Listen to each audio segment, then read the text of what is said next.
Hi, I'm Val and I work for the BBC here in London. I read a lot of news stories for my job and I get my news from lots of different sources.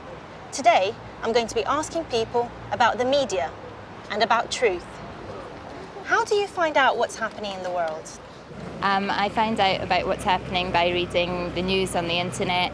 I use Twitter a lot for quite a fast look at all of the latest news. I listen to the radio, watch the TV and read the newspapers. I mainly find out through the internet and also speaking with people. It can be from my neighbours or it can be from newspapers or internet. Just general day-to-day talk, I suppose. Well, I usually listen to the radio in the morning and I often listen to news programmes, and then I frequently go on the internet and look at a range of websites.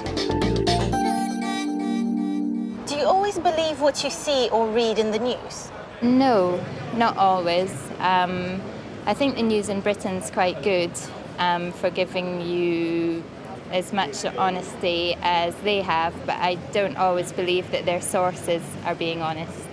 I think it would be very risky business to believe everything that you read or saw on television, for example.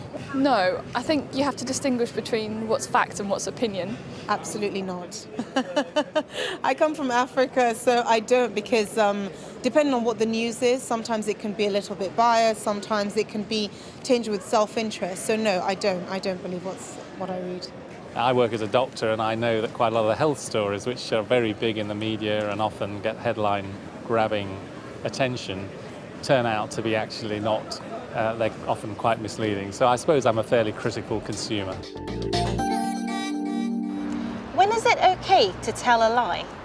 I think it's okay to lie sometimes to protect the feelings of another person. You don't want to tell the truth to a kid about something wrong that happened, that you don't want to scare kids. There are some lies that are necessary, I think. Yeah. Well, in general, I think it's not a good idea telling lies because it destroys relationships. But I suppose telling white lies, when my wife says, what do I look like in this new dress? Sometimes I'm not going to be strictly honest. I think it's okay to tell a lie when it's not harming anyone directly. Tell me about a time you told a lie. My husband made a dish that I didn't really like, and I just thought, I'm not going to say this isn't nice, it's salty, because he'd made an effort. If I'm late for a class or a meeting with the supervisor, I might blame it on the transport, say the train was delayed, when actually I should have left earlier. I remember on one occasion in China being asked whether I enjoyed the food. And of course I said, yes, I thought it was delicious, when it actually was not. And that was to my detriment because, of course, in China, they then serve you with even more food.